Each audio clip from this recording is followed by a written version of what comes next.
Okay, thank you all so much for joining us here for our event today. Many of you have been frequent attenders at Evgenia's new series that she's been running this year for us. And today, we don't have a guest for the event, for the series, and instead, we're going to hear from Evgenia today on her reflections about her relationship and about the career and the life of Alexander Navalny. And it is my great pleasure to welcome all of you here to this event today. My name is Joshua Tucker. I'm the director of the Jordan Center. And I would like to introduce our speaker today. For those of you who don't know her, Evgenia Альбац is a Russian investigative journalist, political scientist, author, and radio host. Since getting her PhD in political science from Harvard University, keeping our tradition of having multiple classmates of hers at her events here today, we've got another one in the back of the room, she's been sharing her life between academia and journalism. She's been editor-in-chief of the political weekly The New Times since 2007 and a talk show host of Absolute Альбац at the Russian version of NPR, Echo Moskvy, until it was taken off the air 5 days after Russia's full-scale invasion of Ukraine. She has been accused of being a foreign agent working on behalf of Ukraine and convicted for spreading disinformation about Russian armed forces for her coverage of the war in Ukraine, and she was forced to leave Russia at the end of August 2022.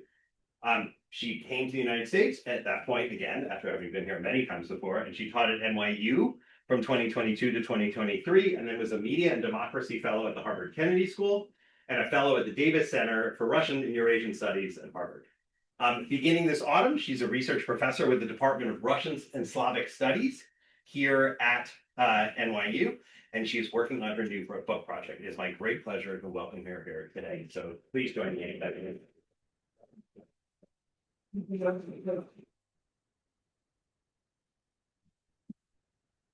Thank you very much, Josh. And I'm very grateful to the Jordan Center for Advanced Study of Russia, because not many places in this country and across the globe are interested in things Russian, understandably so, because we're now the aggressor nation and, we're killing people in a sovereign country for no reason whatsoever. Ukrainians never attacked us, never did any bad to us. We just decided, not we. Putin just decided that Ukraine doesn't exist. Ukrainians non-existent people. They're part of, they're sort of, not exactly, same as Russians, but sort of half Russians or something like that.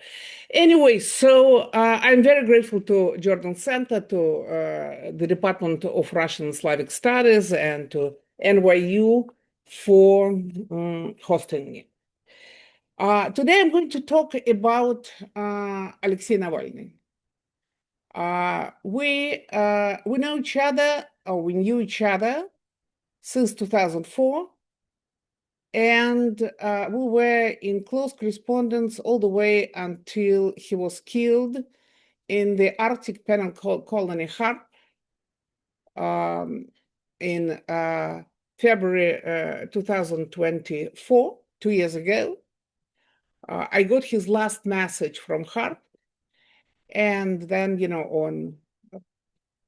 on February 9th, and, several days later, he was killed. Putin killed Navalny. It's no longer speculation. Before we used to say Putin allegedly killed Navalny. No longer. This conclusion was reached by laboratories in 5 countries, including the United Kingdom and Sweden and etc. Their statements say that the Russian opposition leader and prisoner of special regime colony number 3, Polar Wolf, located 60 kilometers above the Arctic Circle, was killed by poison from the Ecuadorian frog. This was established on the basis of an examination of biological material taken from Navalny's body and removed from Russia. You can find details, but Russians managed to synthesize this poison. Of course, they didn't bring frogs from Ecuador, more so since it's not frogs themselves, but their skin that accumulates this poison, and there are no antidotes, or at least we don't know about that. And the specialists in the Russian chemical weapons, one of them, Dr. Mirzoev, who is who was involved in production of chemical weapons in the Soviet Union, he confirmed that most likely that it was known that Russians were working on synthesizing this poison, and it looks like they succeeded. The murder in Kharkov was at least the third attempt to poison Navalny, which unfortunately was successful. The first time he was poisoned in 2017 in the jail, but they clearly miscalculated the dose. The second time, it was in the Moscow jail. The second time, it was in August 2020, but Navalny was lucky. His wife managed to take him on a private medical plane to a clinic in Berlin, and the German Bundeswehr had samples of the latest versions of Russian chemical weapons of mass destruction, which the Russians didn't know about, but which made it possible to save Navalny. Novichok, that's the weapon of mass destruction, a chemical weapon. It has several interactions, several weapons. Originally, Novichok was created in order to use at the battlefield. But there is a place, in Saratov Oblast, it's called Shekhany. It's been very well known as the place where Soviet and Russian chemical weapons were developed. Of course, Russian Federation joined the convention which prohibited creating chemical weapons and using chemical weapons. And Mr. Putin himself several times said that, that Russia eliminated all storage of chemical weapons. Obviously, it did not. Russians kept developing this Novichok poison, and the one that was used, the version that was used to poison Navalny, it happened, in the Siberian city Tomsk. It was the new one, and Russians were absolutely aware that nobody had any traces of this Novichok, no samples. If you don't have samples, you cannot make antidote. The second thing which was important, that Russian scientists believed, and this was KGB scientists, of course, scientists, they believed that any traces of Novichok were to evaporate from Navalny's body in a matter of 48 hours. Once again, they turned out to be wrong, because Bundeswehr, German army, has a very, very, very developed machines capable to not just to trace whatever left in the body from Novichok, but also they had the sample and they were able to make an antidote. That's why Navalny survived. Antidote, is it the same in English? Yeah, okay. So that's why, he was survived. And so on February 16th, 2024, Putin's agents came about with the synthesized neurotoxin epibutidine. Anyway, Navalny died in agony. We have pictures of him from his cell. He was asking for a doctor. Nobody, of course, no doctor was found. He was laying on the floor, vomiting and in convulsions. It was a very, very hard death.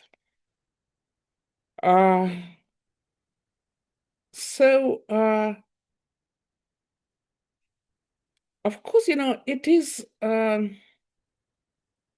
Of course, there is a question: why Putin's agents were so eager to kill Navalny? Why did they do it?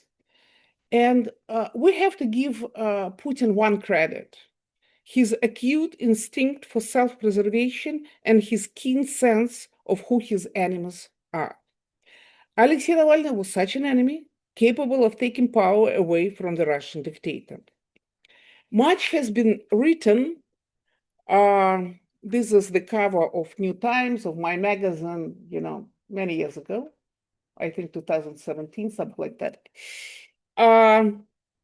much has been written about the successful Navalny, how successful Navalny was as a street politician, how politically astute he was in building his anti-Putin campaign, on exposing the corruption and the theft of the elite, and finally, how his unparalleled courage and his famous appeal from the prison, "I am not afraid, and you shouldn't be afraid too," struck at the very foundation of Putin's regime, which is based on fear, the fear of both ordinary citizens and the nomenclatura of searches, arrests, and prison.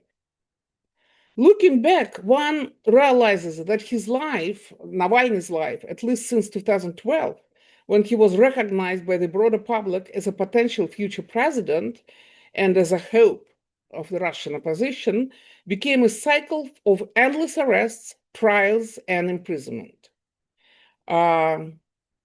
In 2013, he was sentenced to 5 years in prison on completely fabricated charges in the so-called Kirovles case, which didn't even involve a genuine financial investigation, but relied essentially on the testimony of a single individual. That's Navalny in Kirov, in this case. In December 2014 came another case, the Yves Rocher affair. Yves Rocher is a big French company, cosmetic company, which somehow accused the company, which was run by Navalny's brother, Oleg, that they created problems for their business. There was no proof, any expertise brought.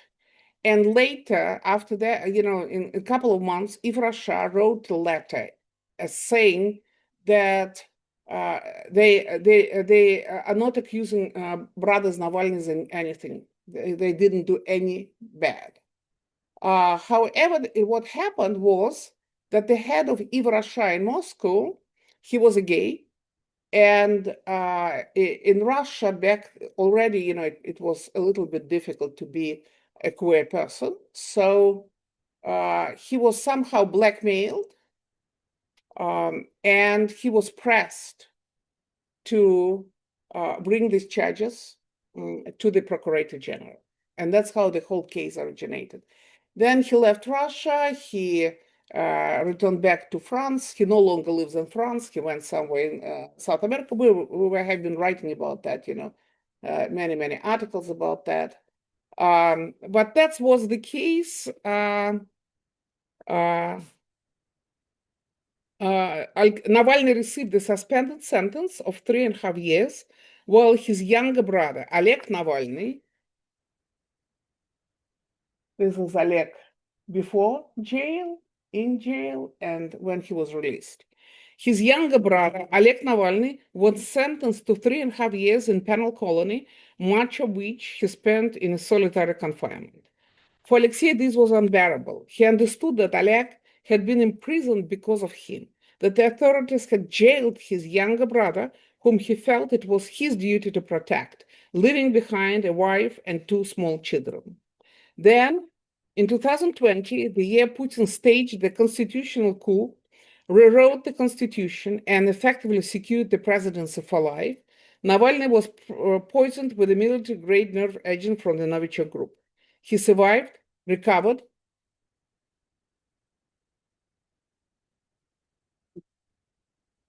That was the day when he came out of the coma. He couldn't speak. He didn't understand who was surrounding him.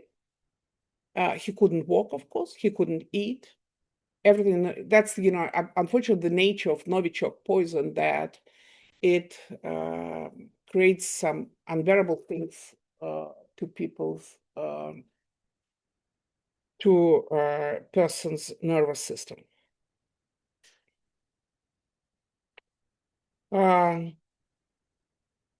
So Navalny survived, recovered, returned to Russia, and was imprisoned again, this time for good. That's Alexei. He flew by the Russian airline called Победа, victory. Hundreds of thousands of people were meeting him in Moscow. Russians diverted the plane from Vnukovo airport, where it was supposed to land, to Sheremetyevo, so that people who were meeting him in Vnukovo airport were unable to meet him at the Sheremetyevo airport, and he was immediately arrested. He was arrested, he didn't even cross the border. Border troops arrested him right away. That's when he was arrested.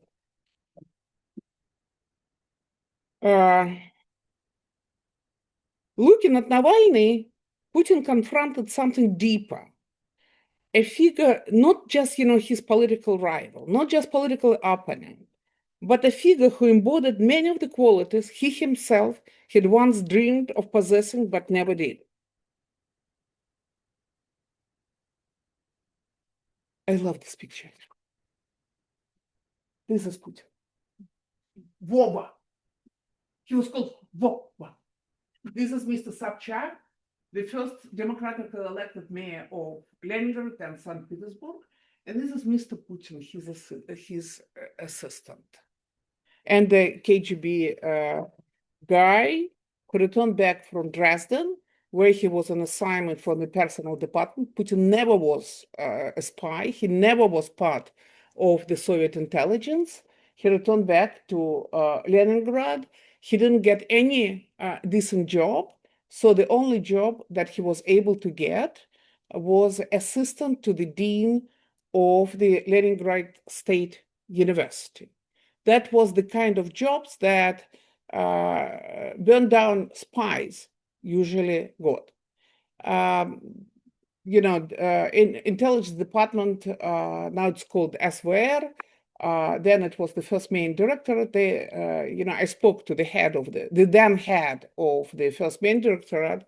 He refused to take him because he was too bad at his job.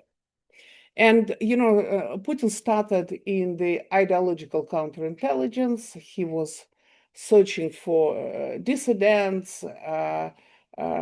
His job was to cheat on foreign correspondents. That's all this kind of dirty tricks that they usually do. So if you look at them, you can see why Putin was so angry on Navalny. Navalny was tall and handsome. Navalny was charming, with his stunning wide-toothed smile. Putin had the small features of a commoner, expressionless eyes, and the ability not so much to attract as to recruit. Navalny had a stunning wife.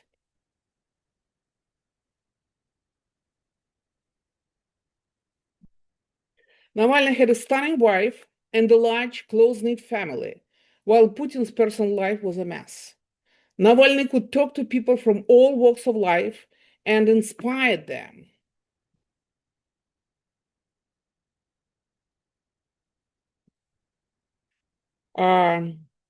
While Putin had to coerce or pay his supposed supporters to attend his rallies. Navalny was well-read and loved, especially by young Russians, while Putin's main electorate in 2008 was women aged 64 plus and living in small towns and villages. It may seem that Navalny has always been the way he is, but in fact, he has worked incredibly hard on himself and studied a lot. I met him first in the summer of 2004. After defending my doctoral dissertation at Harvard, I returned to Moscow and was immediately hired as a professor at the High School of Economics in the political science department, where I then taught institutional theory of the state and the history of Tsarist, Soviet, and Russian bureaucracy, and the theory of political regimes. I taught it for 7 years. Politics was stagnant at the time, and Democrats were enamored with Putin. His 13% flat tax reform, his attack on the oligarchs, and finally his youth, especially in comparison to the sick and heavy drinking Yeltsin, all that was very attractive. As a result, the Democratic parties lost their parliamentary elections and went back to their usual business, fighting among themselves. both Yabloko, it's a social democratic party, and the Union of Right Forces, it is something like, a little bit on the right. It's very difficult with respect to Russian, Josh knows this better than anybody else, it's very difficult to assign, left, right, to Russian politics, but it's very, very, sort of, different in a way. So Union of Right Forces, they were in terms of, they were for deregulation, for less state and more, business, but at the same time, they were supporters of civil rights and rights to queer people and rights to any minorities existed in Russia, etc. So all these, parties on the democratic side of the Russian political spectrum, they had youth factions. Observing them, especially the then prominent leader of Oborona and some others, I invited young leaders and activists from various democratic groups, from Yabloko and Union of Right Forces, members of Christian Democrats, Baptists, and even National Bolsheviks of Eduard Livonov's. So I invited them to my weekly dinner to discuss grassroots politics and collective action. Navalny was the oldest among them. My idea was that since we have oligarchical politics in Russia, it is vitally important for us to learn to work together, to engage in campaigning and fundraising, appealing to those who supported us. And that is exactly what we did. We began organizing rallies under the slogan, "I am free," and under the auspices of the movement's Defense, Yes, I Think, and etc., based on a song that was popular at the time. Now, it was exactly, the first, slogan of the song, "I'm free." And that's what we were playing in front of Lubyanka every other month. Lubyanka, that's the place where KGB and now FSB is located. And also on the other side, close by the buildings of the now presidential administration and the Soviet time Central Committee of the Communist Party. So we were organizing those rallies, and Navalny was exceptionally good when he went door to door, and he was so natural. People of all ages, preoccupied with their daily concerns, listened to him, asked him for advice, trusted him, but he still had a long way to go. I remember how in 2005 we held a rally in Moscow in defense of freedom of speech. I looked at Navalny from the crowd. He was on stage leading the rally together with another member of the group, and in several years he became, investigative reporter at New Times, and then he was deported at the request of Igor Sechin, one of the most powerful guy in Russia, the de facto owner of the Rosneft, the biggest company in the oil company in the world. It's a Russian state-owned company. So I was watching them, and I thought, wow, such a handsome guy, but he has no idea how to speak to crowd. And Navalny taught himself to speak from the stage. I don't know how. I don't know if he ever took lessons, but he taught himself, and that's how he taught himself everything. Navalny's uniqueness for Russia lay in the fact that he consciously and professionally prepared himself for the position of president of the country, the leader of a democratic Russia. Putin's harsh regime, which constantly arrested Navalny or placed him under house arrest, played a significant role in this. Navalny used his time in prison as a place for his political education. He set himself at least three major goals. One, learn how to win elections by drawing on the experience of Western politicians and understand why politicians lose elections. Understand how, in what combination, to offer political goods to potential voters, how to combine populism, which is inevitable in a politically unstructured country such as Russia, with adherence to one's principles, how to talk to different audiences, from grandmothers in country yards who are always the most active voters, to young people who are much more interested in video games than in politics. The second goal was to understand how the political machines of parties and democracies, primarily in the United States, are structured. How are institutions built? In what sequence? Considering that after Putin, everything would have to start from scratch. Third, to study countries that could be potential allies and foes of Russia. He set himself tasks and followed through on them. For instance, during his very successful campaign for the mayor of Moscow, he used a lot of instruments.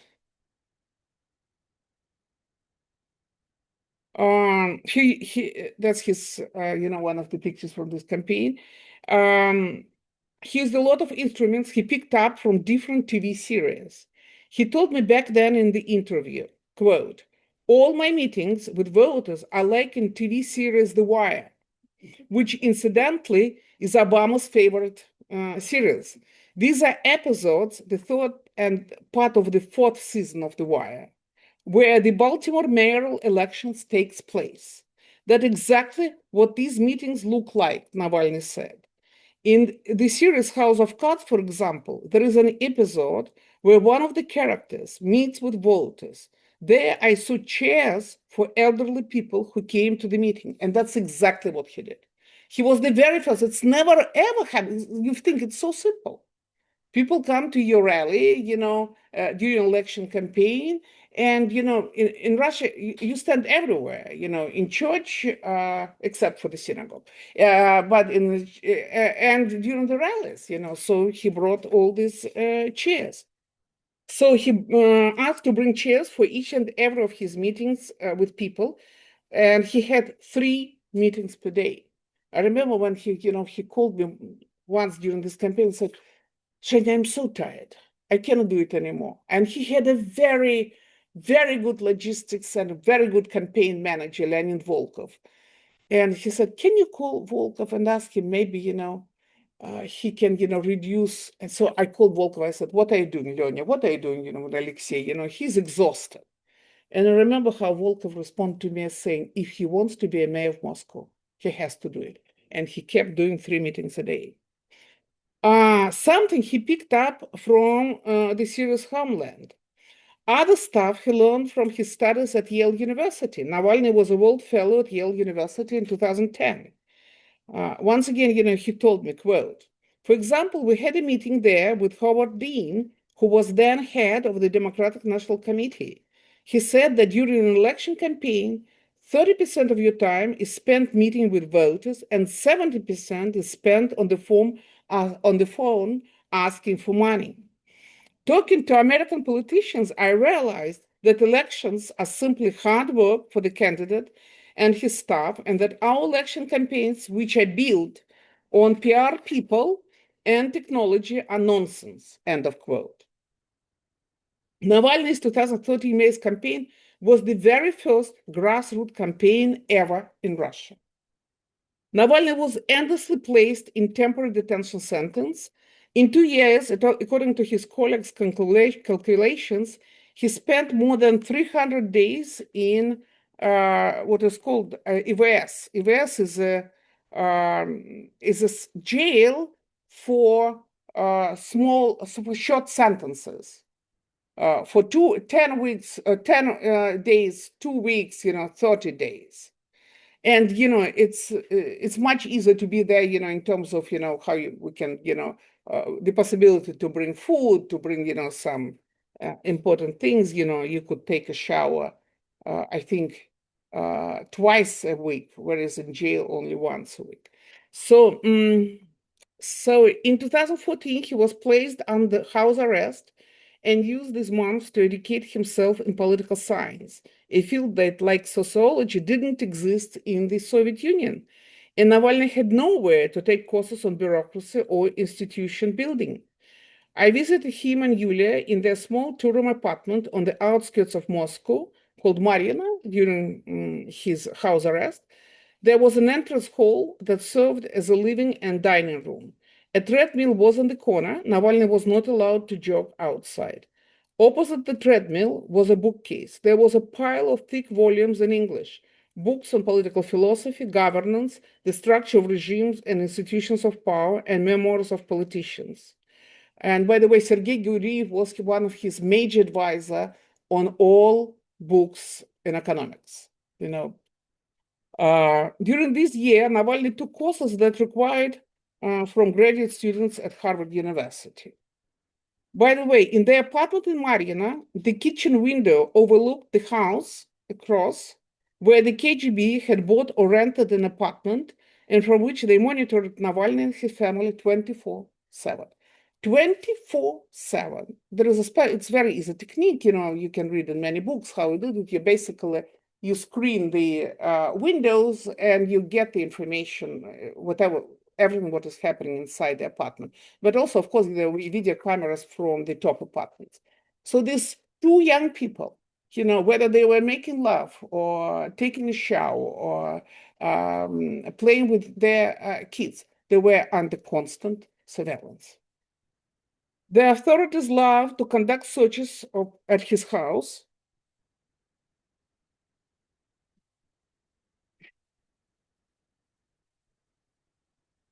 That's, for instance, one of the searches in his house. Turning his and Yuli's apartment upside down, taking away the children's iPods and iPads, and rummaging through their personal belongings. I often sent him books to prison until his colleagues at the Anti-Corruption Foundation set up a regular delivery of books that could only be purchased through stores affiliated with the prison department. That's the role in the Russian prisons. Many in prison prefer to read novels or detective stories, but not Navalny. Choosing between the latest novel by master spy thriller writer John le Carré, Silverview, and Hillary Clinton's memoir about how and why she lost the 2016 election to Donald Trump, Navalny, in a phone call from court, he was in court, and I was flying from London to Moscow, and I asked him, what do you want? What should I, because I knew that at the time when I was going to land in Moscow, he was already being jailed, so, I had to prepare ahead of time. So I asked him, what do you want? And he said, of course, Zhenya, Clinton, as if to say, why are you asking such idiotic questions? For his latest prison term, he was arrested upon his return from rehabilitation in Germany to Moscow in January 2021.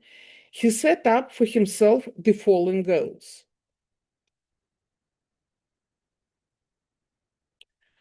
My prison self-education program currently has two main points: US domestic policy and B, China. I have been actively corresponding with a China expert. That's, his letter to me, right? I have been actively corresponding with a China expert since the first days of my imprisonment. I even set a goal for myself and him to become the most knowledgeable Russian politician about China. I even wanted to learn a little Chinese, but that's unrealistic here. I have a ton of books here about my Chai Kanshi. Or Chai Kanshi, what's the English for Chai Kanshi, by the way? Chai Kanshi. Sorry. In the same vein, he found for himself a consultant in theoretical physics while he was reading biography of Albert Einstein. I'm going to show you letters that he sent to me. We were in very correspondent. I will tell you how we did it, but later. That's all letters that the originals of the letters that he wrote to me.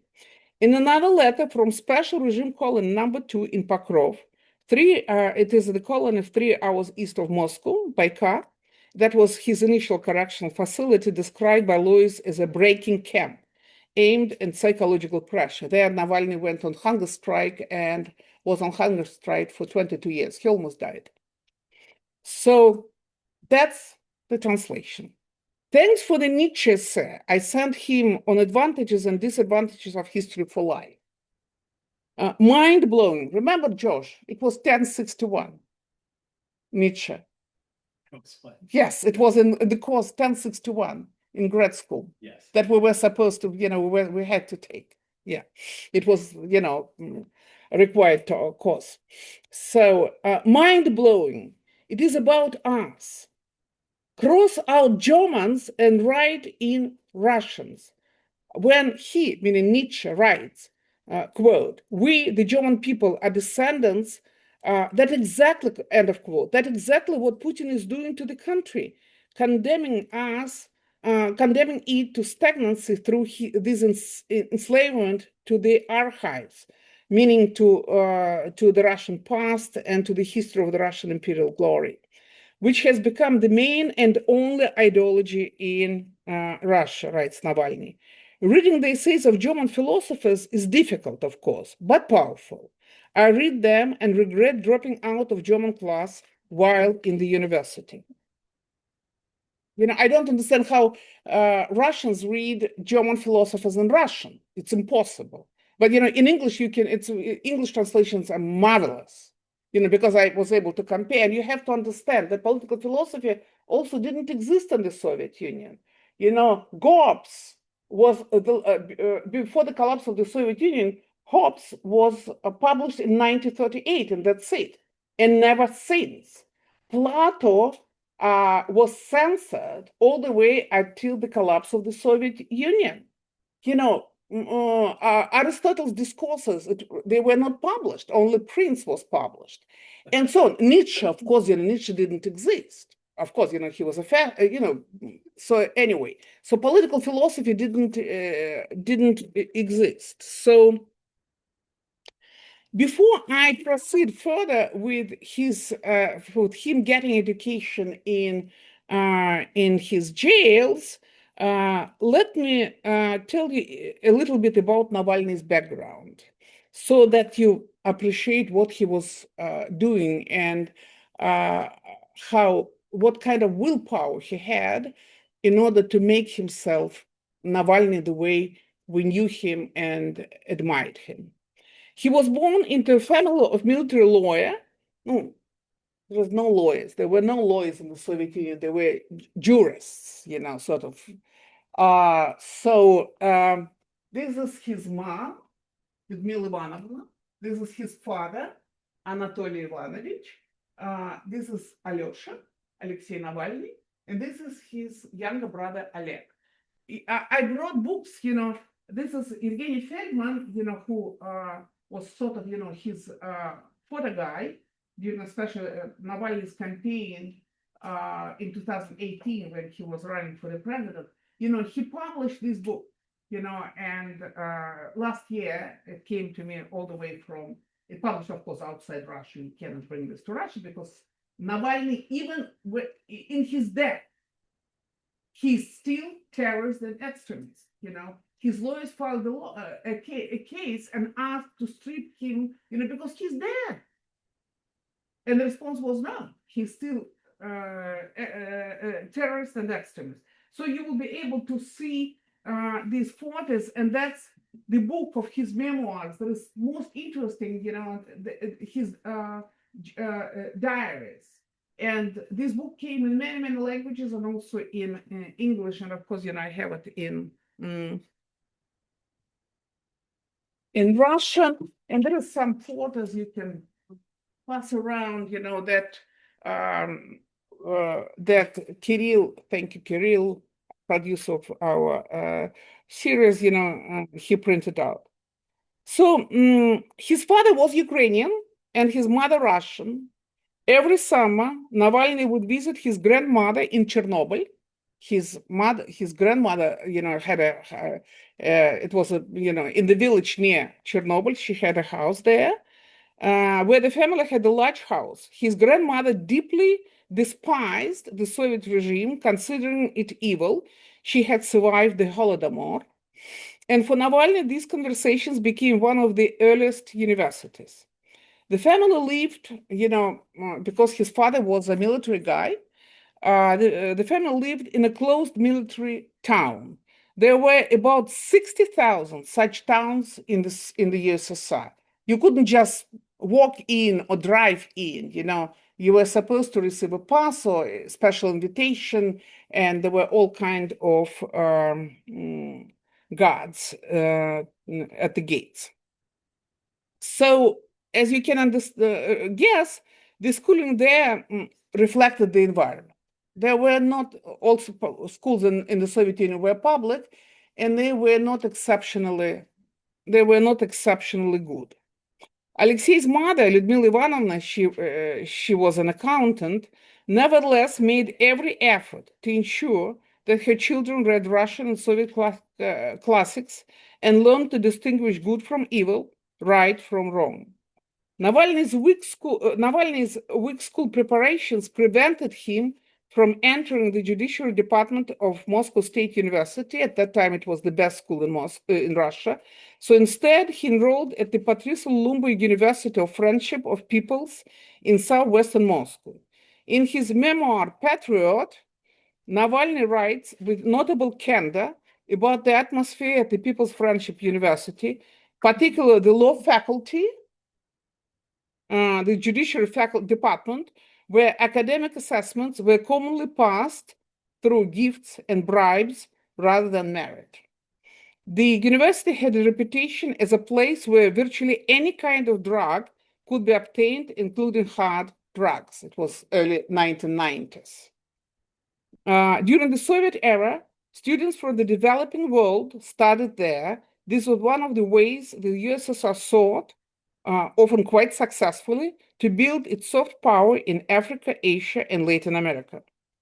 Navalny himself understood that he had serious gaps in his education, and that precisely, especially in political science and sociology. Thus, he put prison years to good use. Navalny read books by American and British politicians voraciously. He learned from them how to win elections. He read biographies of Kennedy, Reagan, Thatcher, Clinton, Obama, Bush, Churchill. He read them in English. One can only guess how his press secretary, Kira Yarmash, managed to get books published in the hostile United States, how he managed to get them into prison through bookstores affiliated with the prison system. You understand? You couldn't just send a book to a prison, you know? You were supposed to do it through the special bookstore, which had the license from the Russian prison system to sell books to prisoners, to incarcerated people. The same is true for everything: food, clothing. You can do it only through the special stores. You can do it online, and usually people, the owners of the stores are, the former police officers or people from the Russian prison system called FSIN. So, and so that's why, once again, I don't know how they did it, but somehow they managed to bring books published in the United States through these bookstores in this Russian prison system, and that was delivered to Navalny. By the way, I remember sending a package with vegetables and fruit to Navalny in the Matrosskaya Tishina prison, that's the prison in Moscow, through a special prison store. It was already in 2020, which was often, and once I received a letter from the owner of this prison store online, quote, "I respect Navalny and will not take money from you for shipping. I cannot do more than that, as you understand, but I want to support Alyosha," that's how they called him, "in this way at least," end of quote. In 2022, from maximum security penal colony K6 Melechova, Vladimir region, where he spent most of his time in the punishment cell, Navalny wrote to me, quote, "I decided to study and better understand American conservatives. Among the names of those he has been studying, Reagan, Thatcher, Bush, etc., was the name of Karl Rove, a famous American Republican Party operative and political technologist under George W. Bush Jr. I asked him in my reply letter, why do you need Rove?" I use some, Russian words. Why do you need Rove? That's his in my newsroom. And that's one of our rallies. And it's Echo Moscow, studio of Echo Moscow, where I interviewed him. So,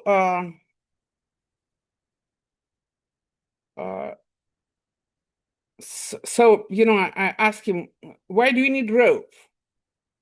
And he answered to me, you are mistaken about Karl Rove.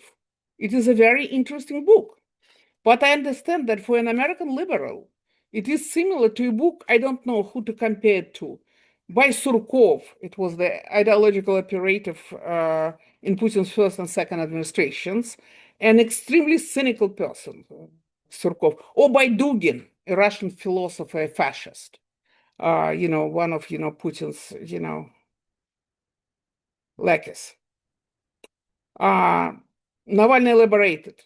From the point of view of understanding political dynamics and relations between conservatives and liberals, and more importantly, the struggle between different conservative discourses, it is very interesting and useful. That's what, you know, that's his letter in Russian. Now, imagine for a second, a man who writes about conservative discourse in the United States is sentenced first to 9 years in jail. In this court, I was the main witness on the defense side. It was a kangaroo court conducted inside the penal colony. There was a hall, you know, and, you know, so it was inside the penal colony. And that's Navalny, that's his lawyer, Vadim Kobzev. He's in jail now. He was accused of taking part in terrorist organization which was created by Alexei Navalny. 3 of his lawyers were sentenced to 7 to 8 years in Russian penal colony for being Navalny's defenders. Even under Soviets didn't do that. Yes, you know, they made lawyers to leave, like, you know, there were several lawyers who defended dissidents. Dina Kaminskaya, you know, she had to leave the country. She defended those who came out on the Red Square in 1968. But, you know, they didn't imprison them. Only under Stalin, lawyers were imprisoned, attorneys were imprisoned. But under Stalin, everybody was in prison. So anyway, and then in a few months, in the maximum security prison, Navalny was sentenced to 19 years in the maximum security prison. And in this maximum security prison, he spent most of his time in the solitary confinement.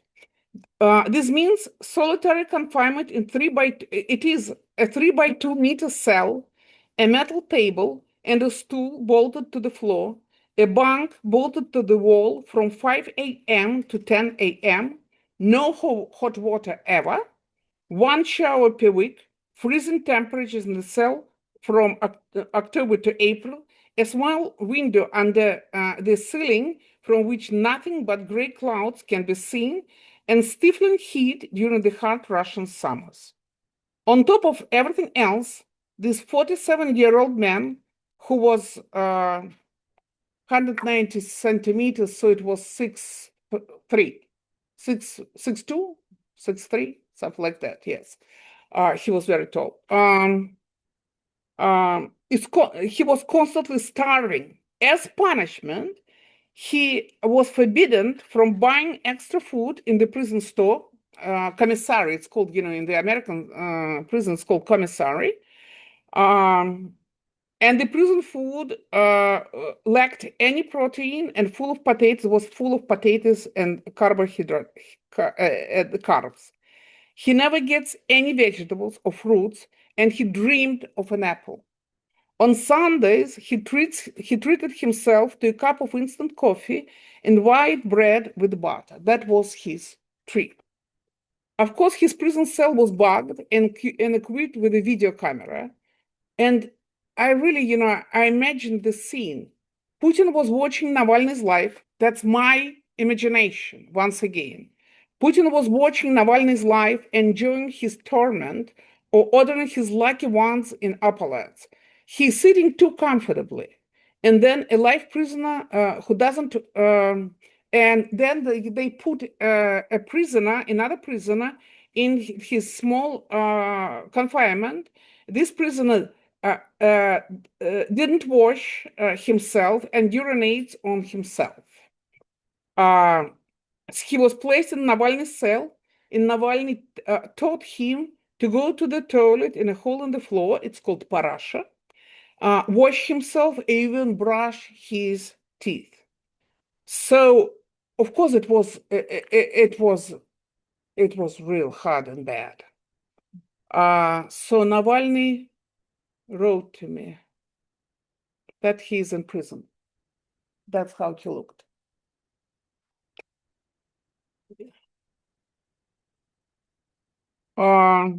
He wrote to me, "I'm fine. Even though it is a madhouse here, really, there is a psycho screaming outside the cell door. Weird music blaring from the speakers, or they are reading the internal prison rules. But I have gotten used to it. I can close my eyes and imagine I am in Barbados." I was writing to him from Barbados, where I went to get my American visa. And Navalny always asked me to write a detailed account of my travels, and so that's what I did. And here you see, this is a stamp, проверено, verified, and this is Inspector по корреспонденции, that's a censor. All our letters went through the special censors. So I wrote to him, so how we corresponded? At the beginning, the rule of the Russian prison, Zeka prisoners have the right to receive letters from their closed ones. And to do it not through the mail, but that was the job of their lawyers. Everybody knows that. Everybody knows that lawyers, one of the main job of a lawyer is to bring letters from volia, from freedom. So for a while, we were able to correspond. I was printing my letter. I corresponded with Khodorkovsky for 3 years like that, by the way. I was printing my letter in the computer and downloaded it on Signal to the account of one of his lawyers. I can say, I will explain to you why I'm so open about that later on. So, and to one of his lawyer printed out, because of course there was no internet, no access to any computers. Lawyers were supposed to leave their phones and all electronics behind the bars. And they put these in the other papers, and that's how Navalny was able to read. Exactly the same was Khodorkovsky.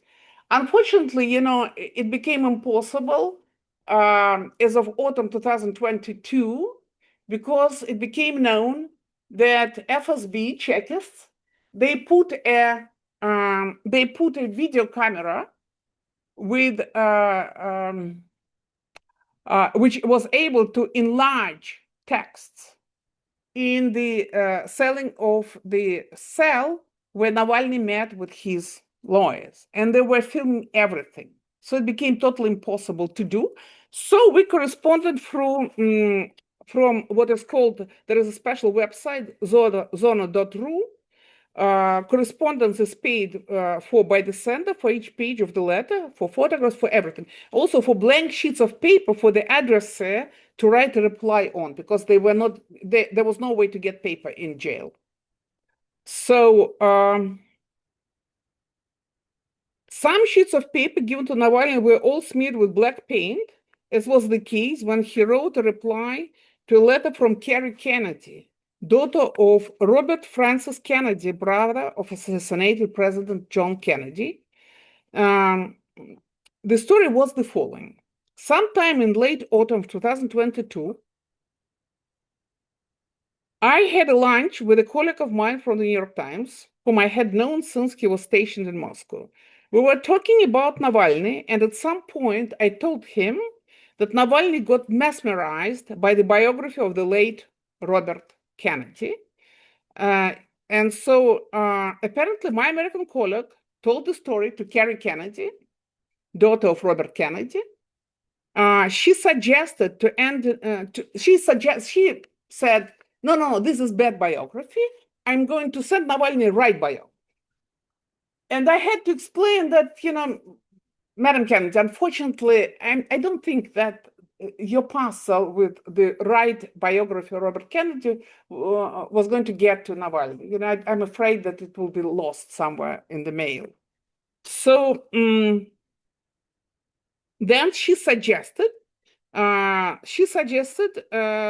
write a letter to Navalny, and I became a postmaster. I copy-pasted her letter into mine, which I sent through official Zona Telecom.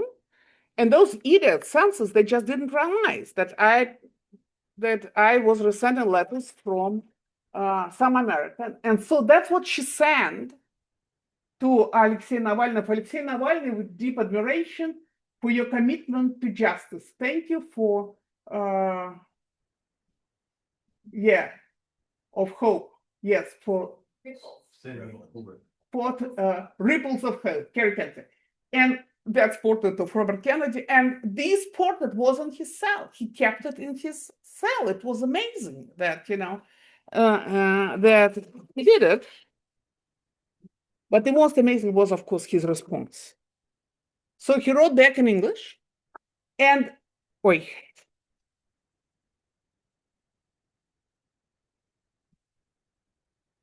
you see this black whatever spots. That's the kind of paper he got. And some of his letters they came out, it was impossible to read. They were all covered with this black print or whatever, even though we paid for this. I paid for each and every sheet of paper. So so he responded, and his short story about me and the book about RFK. Unfortunately, in Russia, we know quite little about him. Like he was a brother of the president and was dramatically killed too. I personally have known a bit more, but shame on me. Just some pieces of his bio. So missile crisis, Cuban Missile Crisis. Jimmy Hoff's, I don't know who is Jimmy. Okay, and etc. So once I was sitting in my punishment cell and reading the book, Believer by David Axelrod. How many people of you read the book by David Axelrod? He was the chief of first Obama administration.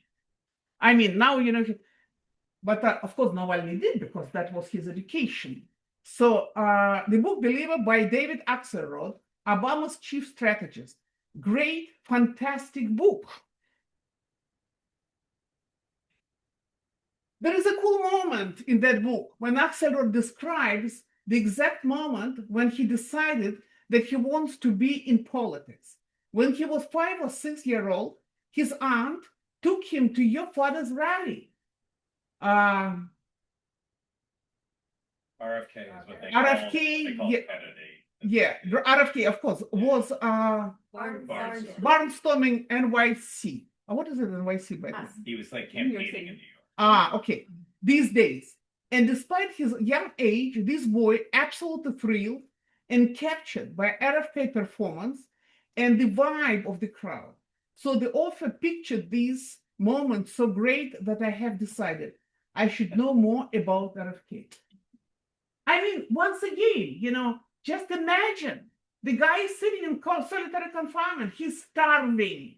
These bastards not just didn't allow him to buy food from the commissary, but when they were putting him in a solitary confinement, the food that he ordered before his another punishment.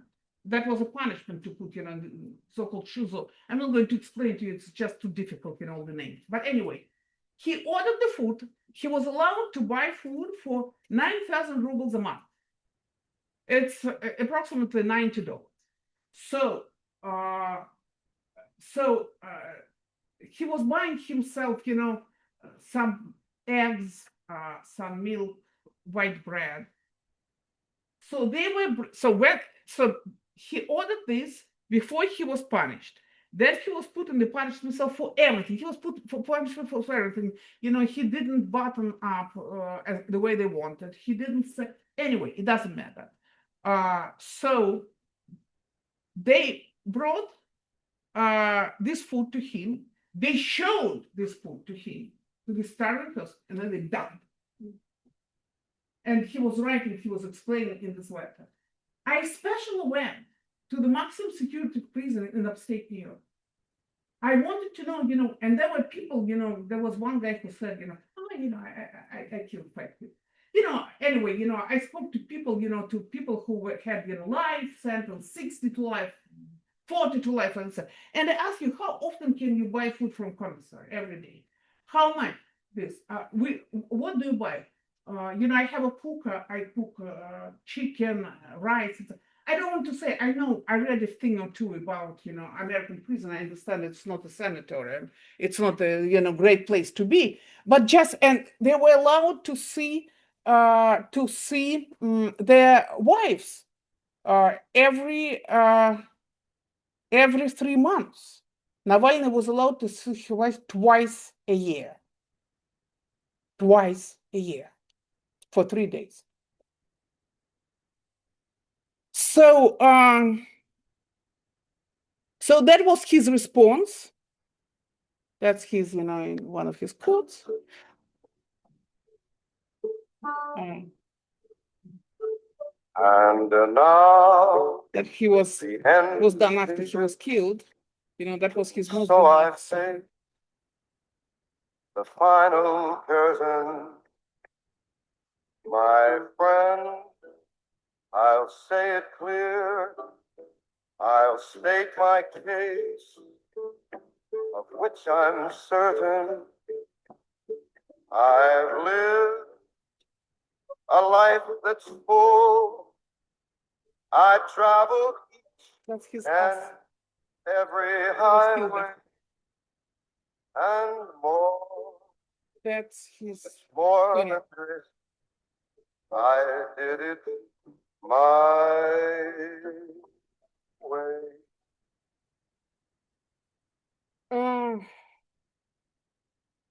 Unfortunately, his response to Kerry Kennedy was the last exchange across the pond.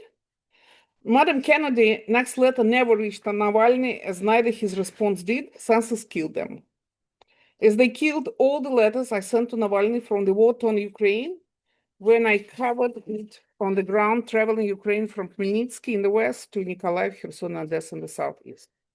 Navalny's position on Navalny's position on that abysmal war was well articulated in his court speeches and his public post on X.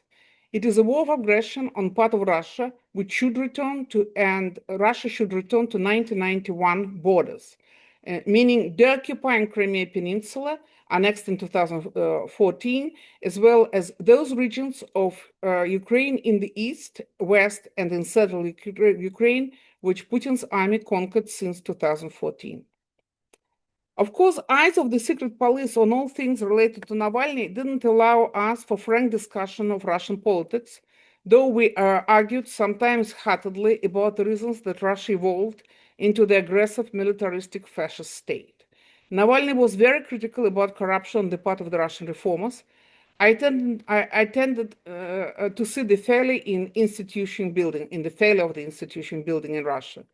But we had to be very careful not to leak anything that could have endangered people still present in Russia or in the Russian prisons across the country. In one of the letters, he wrote about mistakes that many Russian politicians made, he himself included, in giving primacy to building market economy at the expense of democratic politics and civil society, and exaggerating the role of business, big or small, in creating and defending democratic fundamentals, as opposed to creating and defending democratic fundamentals.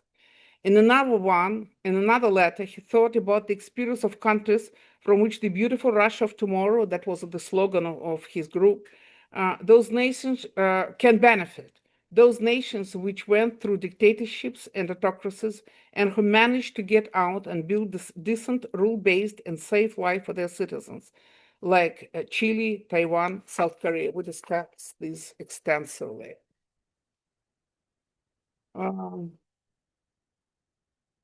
Finally, there were one more group of books which he read in order to understand how to survive the hardships of the Russian prison system and not to betray neither your morals nor your beliefs.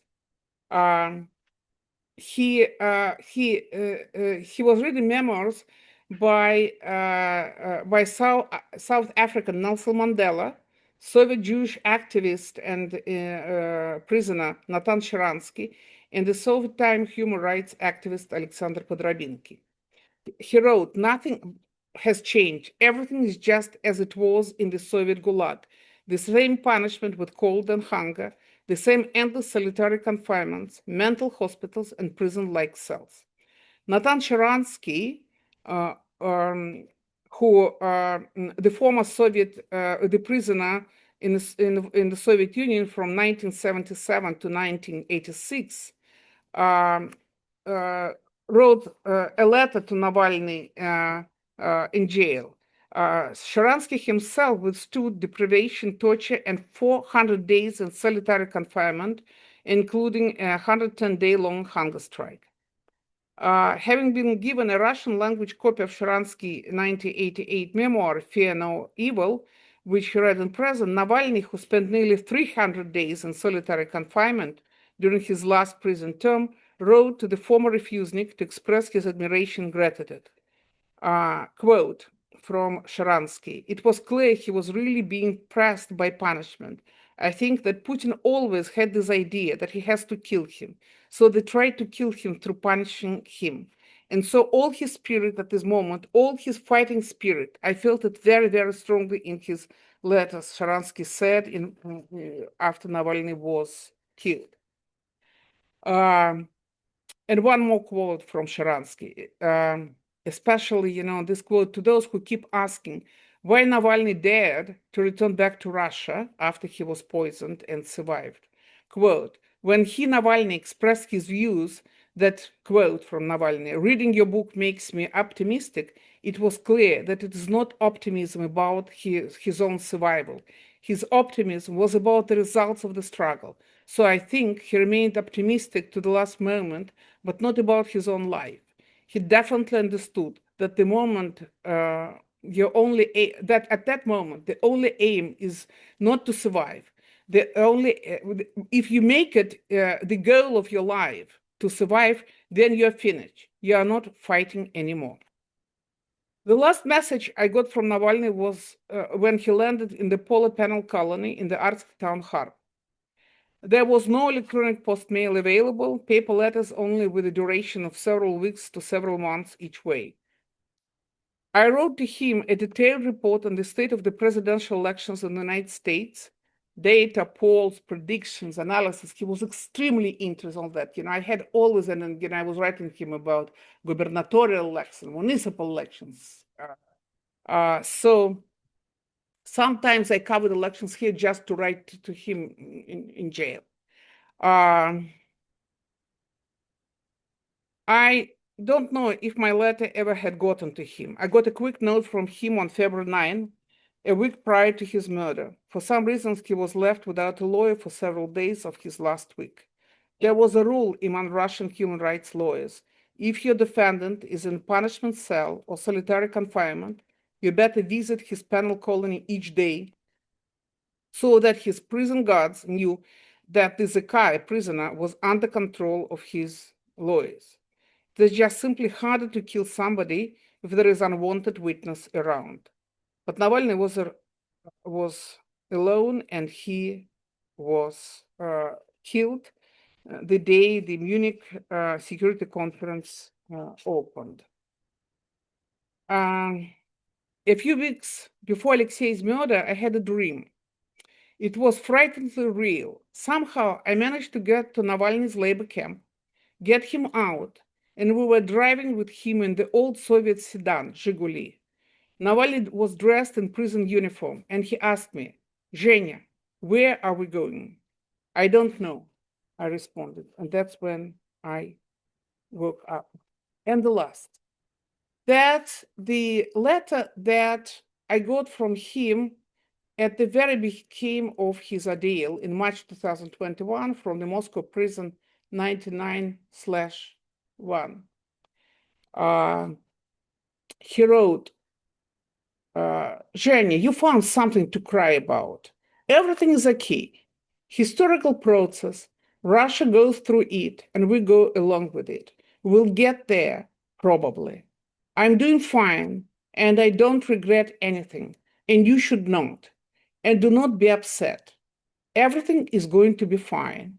And even if it does not, we will be consoled by the fact that we were honest people. Hugs, March 2021.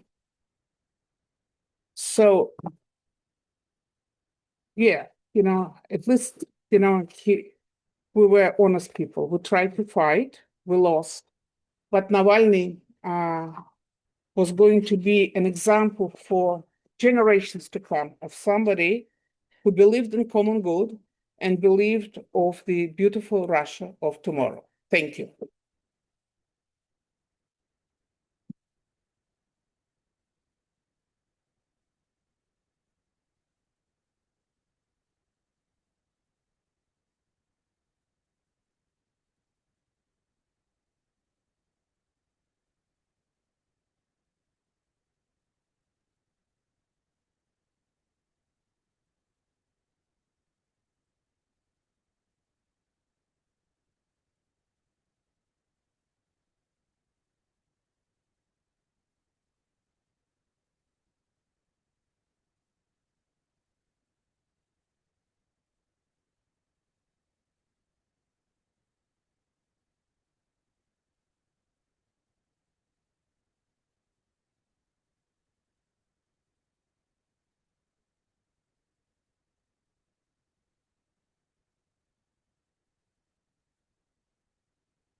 Oh.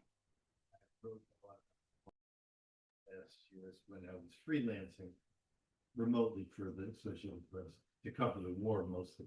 But anyway, I want to ask you just two questions. One, recently it's come out more and more evidence that the Havana syndrome is stems from Russian weapon using a pulse microwave weapon. I wondered, and you mentioned at the beginning of your talk about the frog toxin used to assassinate Navalny in jail. Is there more to it, these special ops, like I think it's called Cometa, going back to Lenin's days, the office that he developed, the special ops to develop assassination means that could not be detected.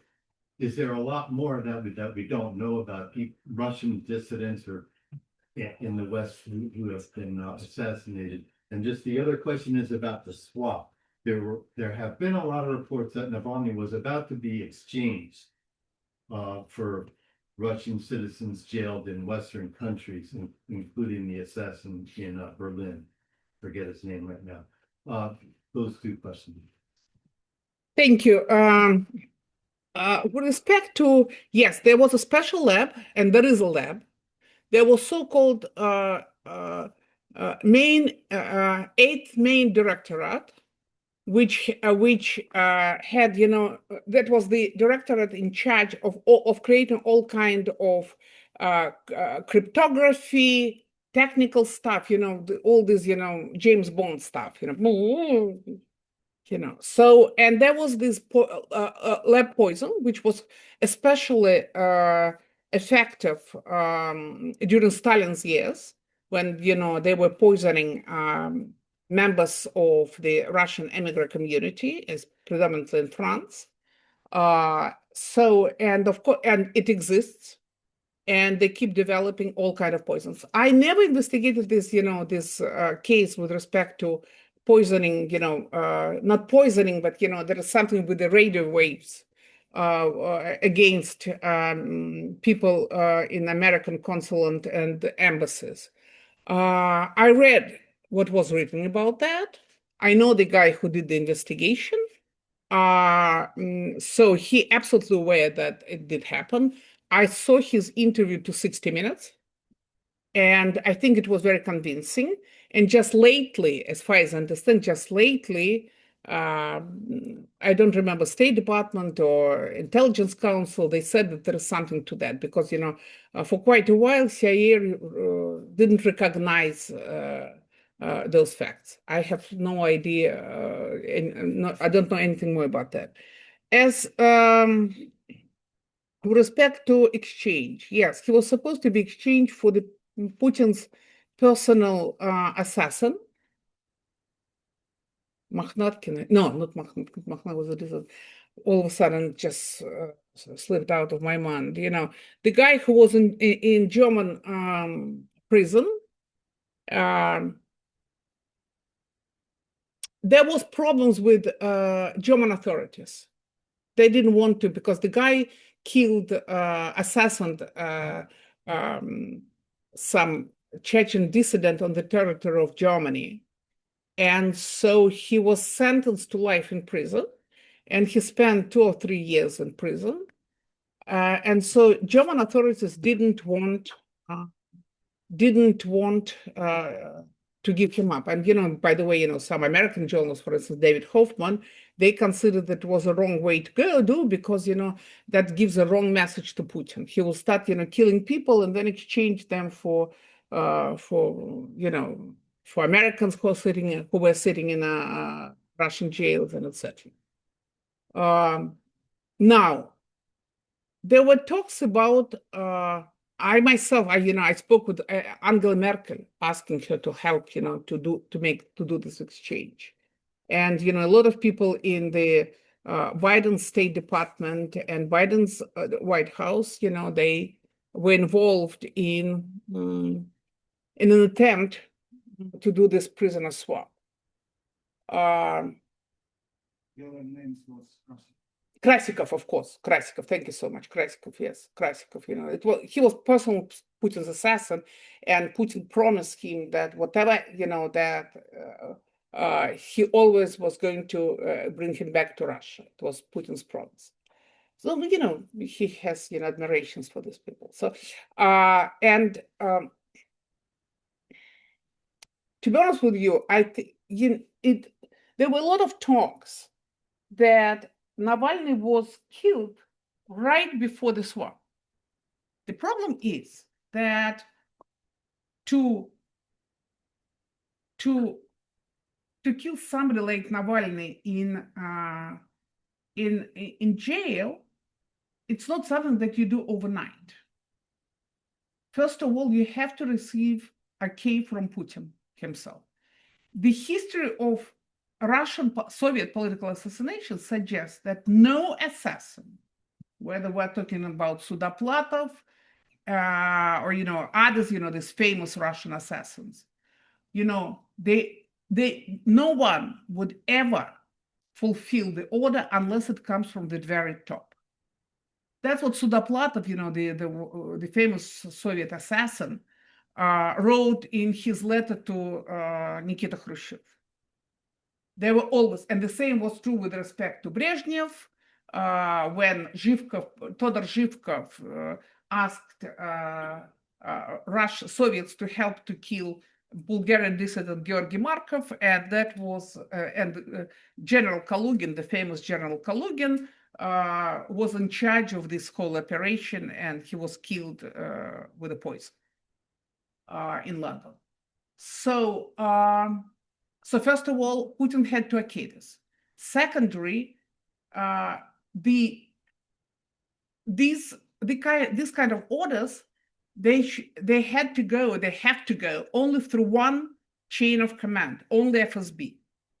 Only, because they don't trust anybody else. They consider that everybody else are going to, and you see that a lot of information came out, by the way, the whole fact that, that it was possible to take Navalny's biological materials from his corpse that allowed to do this lab work. So then it took 20 days to take Navalny from his maximum security prison in Vladimirsky Oblast to penal colony Khark in Arctic. So I'm telling you all that it is that several months before that,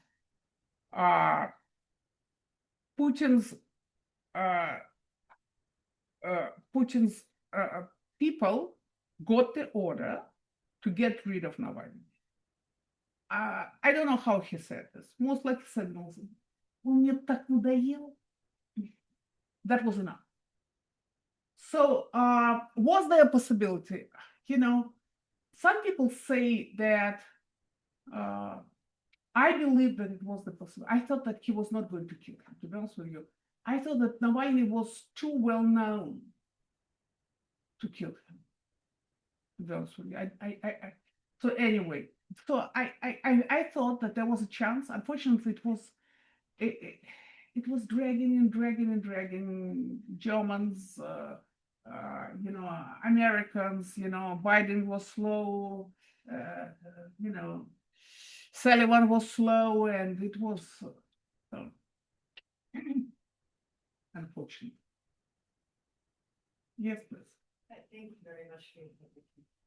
I just wanted to ask about if you have any updates about the status of Navalny's main organization, the Anti-Corruption Foundation. Is it active at all?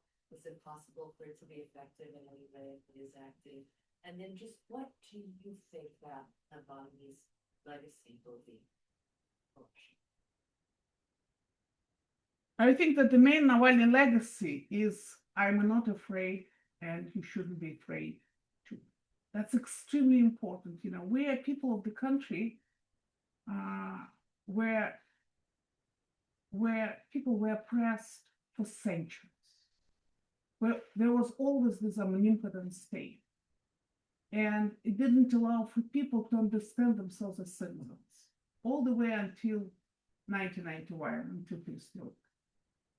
So this idea, don't be afraid, extremely powerful. His book is his legacy.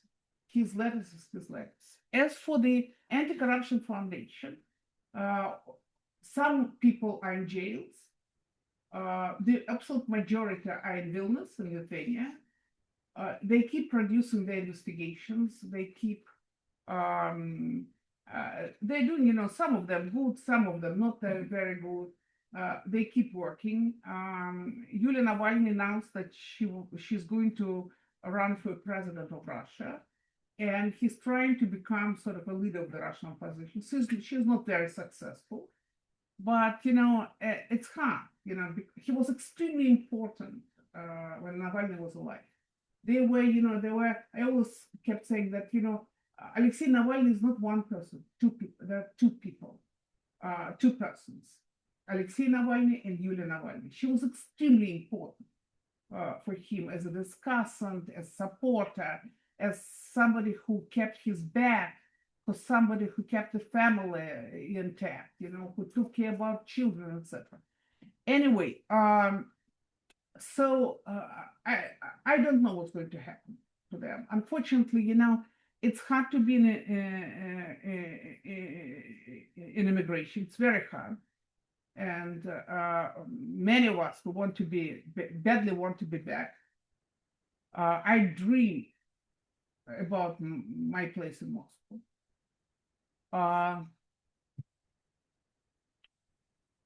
It's not, it's not clear, but when I think about returning back to Moscow, I ask myself, wait a second, I'm returning back to Moscow, but there is no Alexei Navalny. So what are we going to do? He was such an important figure. He was our hope. He projected the strength.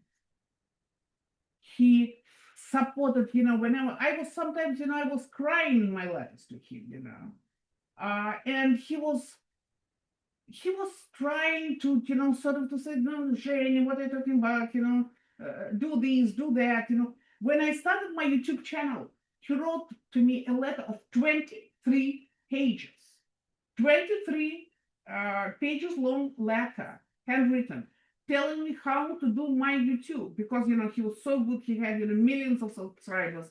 His, investigation of Putin's palace got a viewership of 180 million people, So he wrote me step by step what I have to do, except that, I don't have his charisma and many other things. So, but it is just to say that that's all his legacy.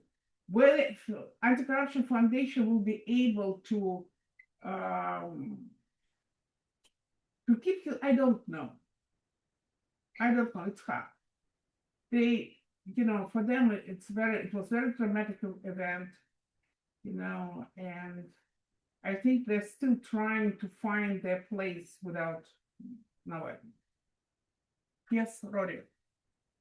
So I have two different questions.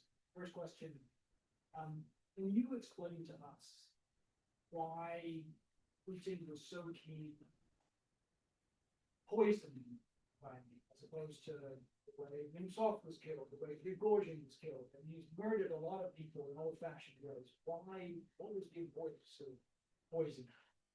My second question, following on from the previous question, is so Maria Pevchik put out a big investigation after Navalny's death, which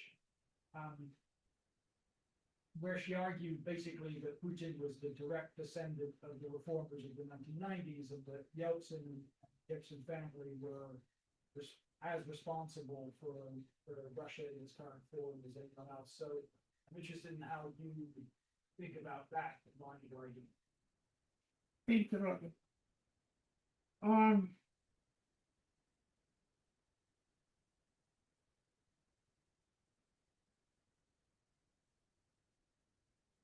I will start with your second question. Maria Pevchik did, this series of documentaries, stuff like that, which was titled Traitors, Предатели. And this series was devoted to reformers who established market economy in Russia. And they supported the first democratically elected president of Russia, Boris Yeltsin.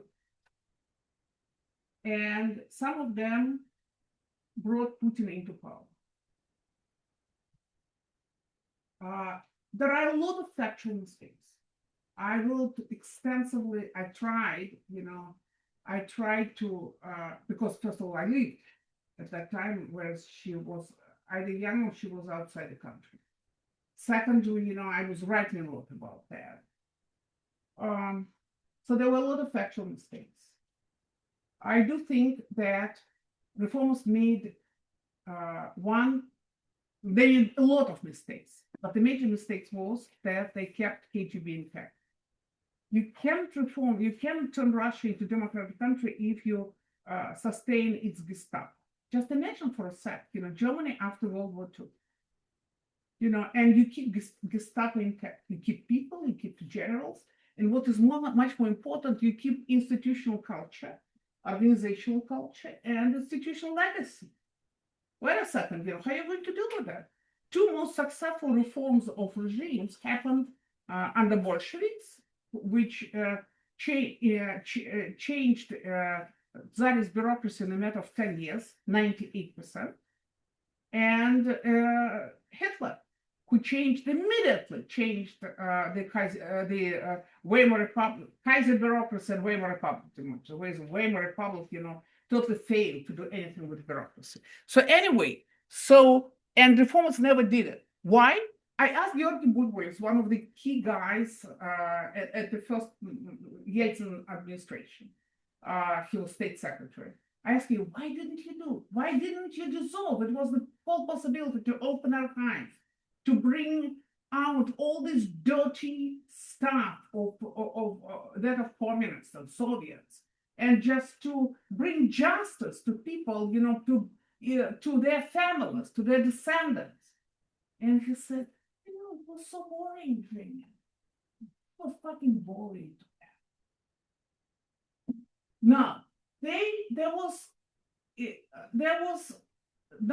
a theoretical sort of, foundation for that, which was outlined in Adam Przeworski's famous book, Democracy and the Market.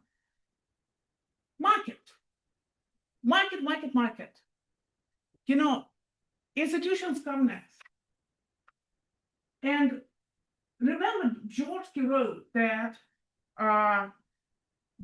people, famous J. Kirk, Hellman's J. Kirk, that, as a result of the reforms, first it will become very bad. So life will be very bad in post-communist countries before it becomes any better. This is famous J. Kirk. So, and according to Przeworski, as a result of this burden of reforms and impossibility for people to survive those very hard reforms, military people will come into power on the backs of the mob. So that was the theory. And this theory was very successful, Russian reformers, they were writing exactly about it. Schleifer. Andrew Schleifer, Harvard University professor, was one of those who was also, was writing, and there was this famous book about, the stakeholders and etc. So there was this, choosing between KGB guys and people on the streets. Chubais time and again kept saying, people will come out on the street. No one told us they're not going to come. There were no political organization whatsoever, the entire 90s, after 1993, this attempted coup in the so-called Russian parliament. So, reformers were afraid of people, understandably, and they believed that exactly the way Przeworski wrote, that people were not going to tolerate the burden of the reform, they were going to come out on the streets, and that's it. So they decided that they need KGB in order to conduct surveillance over communists and all these, nationalist organizations, etc.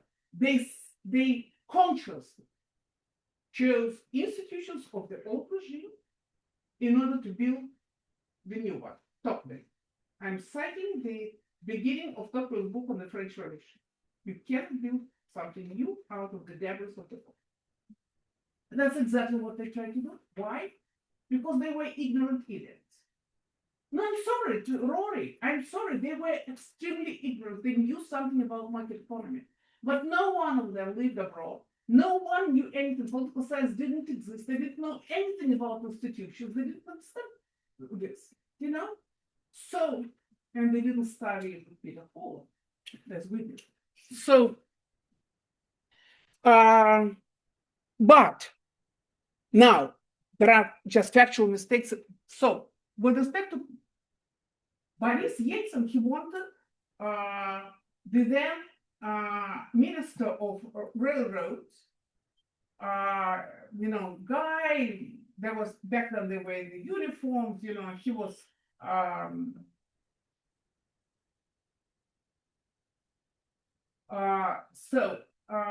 he didn't like Putin. Chubais didn't want Putin. In fact, when Chubais was the president of the head of the presidential administration, and Putin just lost elections, you know, his patron Sobchak lost elections in St. Petersburg. Chubais refused to take him in the administration. He said, Vova, I don't have space for you. His name was Vova. Vova. But there was the whole department which was in charge of the former Soviet property, if you remember. And Putin was accepted to take care about Soviet property abroad, predominantly in Germany, where there was a lot of Soviet property. And nobody knew who was using this, who was selling this, who was renting out this, and etc. So to cut a long story short, Chubais didn't want Putin. He was in favor of Stepashin, the guy, you know, also in uniform, because there was a belief that after drunken Yeltsin, there should be some strong man. And they were publishing stories about Pinochet. They were looking for the Russian Pinochet. Yeah. But there was Alexander Voloshin, and there was Tatiana, Yeltsin's daughter, and Yeltsin's son-in-law, who was the head of the presidential, who was one of the key guys in the Yeltsin administration. And they wanted Putin. Why? I can give you an example. I came to Alexander Voloshin, the then chief of the presidential administration, to speak precisely about, I said, now what are you doing? Don't you understand that it's not just one KGB guy who's coming into power. It's the whole corporation is going to come into power. He wrote him on paper. I was speaking out loud, but he knew that he was bad, of course. And so he wrote me on the piece of paper. Мы полностью его контролируем. What can you do with people who believe that they can control a KGB? Who doesn't understand that fraternity? It's a brotherhood. So you cannot control corporations. Stalin couldn't. So that's number one. And you know, unfortunately, you are not going to read in the Pevchik investigation or see this a Pevchik investigation, and you know, and blame that you know their market reforms were wrong. You know, they were, you know, somebody said they were better Marxists than Marx himself. Even Russian reformers. They can't believe, there was the belief that all they had to do is to build the market economy, and then because of the market economy, there will be different interests, and different interests will create different political preferences, different political parties, and etc. So that's one. And so your first question was poison. Poison. Why poison? They try to conceal. You know, now we understand that several people were killed by poison in London. Business people, you know, several of them. The only country where Putin yet to kill his opponent is the United States of America. We don't understand why.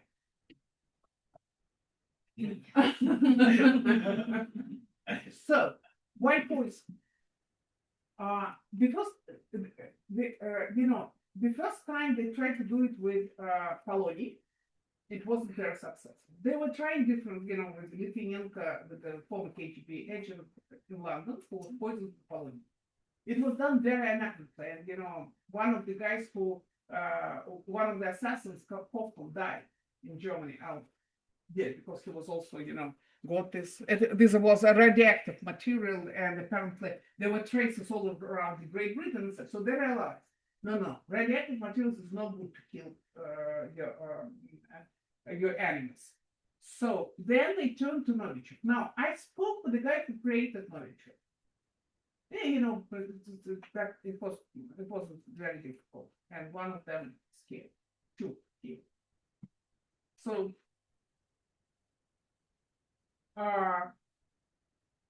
nobody, when Novichok was created 3 decades ago, nobody intended to use it against single person. It was intended for the battlefield to throw a grenade with Novichok and then everybody around it. The problem is that it's very Novichok gets out of your blood, of your body very quickly. The version with which Navalny was killed was supposed to get out in 48 hours.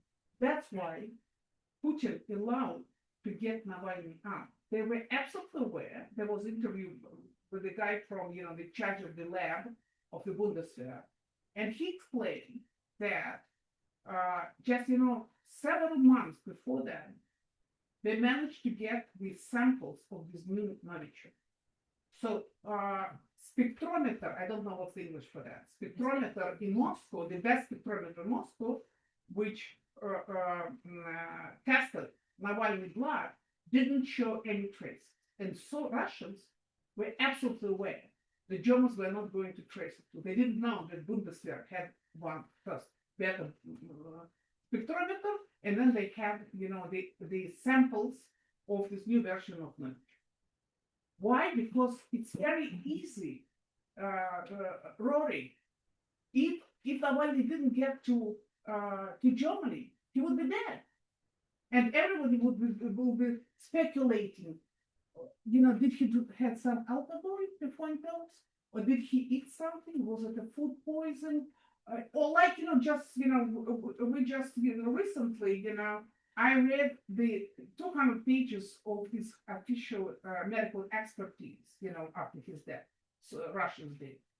Basically, he had that heart. Whoa! He had that heart, that, he had something in his liver. And he had hypertonia. What is hypertension? Hypertension. They were absolutely aware that nobody was going to discover traces of these. And when you нет трупа, нет преступления, no body, no crime, and you can suspect, Putin killed, but that's why it's so important that now we have, the conclusion of 5 independent from each other labs who confirmed that he was poisoned with this, Ecuadorian drug. But it was synthesized. Now we know that it was synthesized. Because otherwise, he kept saying, look, Putin kept saying all these years. He kept saying that, that we didn't do that. He just died. He just died. Don't we kill too, said Donald Trump. So that's why it was so important. Because you couldn't point to that. And judging by what we know about Russian assassins, and we know a lot about, I did several lectures on that, we know about Soviet assassins, there is special procedure with respect to, even nowadays, there's special procedure, who gives orders, how you give orders, what kind of institute is in charge, what kind of department is in charge, etc. I'm sorry that I'm so winded in answering your question. So I'm going to take the chair's privilege here and ask the last question. And Okay. Thank you, because We're almost pushing 2 hours here, so this is the last one. You were at the Civic Courage Prize together when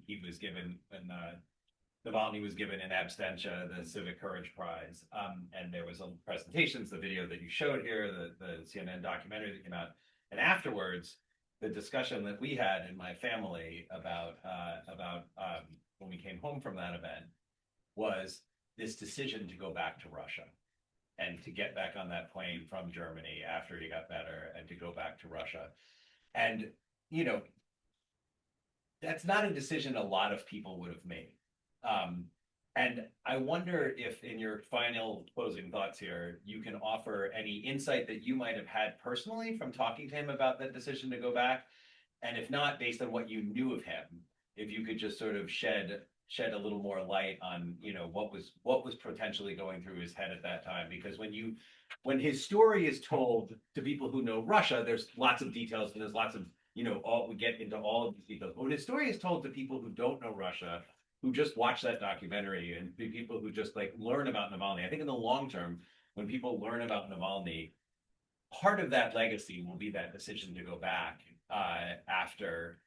back from Germany. And so I just thought maybe in your closing thoughts, you could say just a little bit about that moment and that decision. Josh, thank you very much. To be honest with you, I think that it was so natural for Navalny to return back. I wouldn't expect him to do anything else. But we did speak about that when he was in Germany. And I asked him, what are you going to do? And he said, of course, I'm going to return. I said, you know, there are going to be a couple of problems. You know, they probably will put you in jail. And he said, it doesn't matter. When you read his Patriot, and we also spoke about that, he first of all, he believed that Putin wouldn't dare to put him in jail. He was so, after this poison, after their investigation, after they tracked down, you know, the guy who put poison in his underwear, you know. Navalny was absolutely aware that Putin was not going to put him in jail. And there was no real basis. They put him in jail first on the basis that he didn't come to see his patrol officer, and he didn't come to see his patrol officer in Moscow because he was in Germany recovering after coma.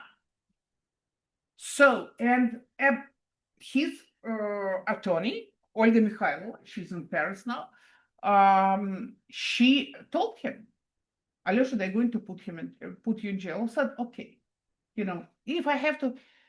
Then he didn't expect that. Secondary, he thought that he was going, you know, that he was probably going to spend, you know, several years and then maybe he will get out.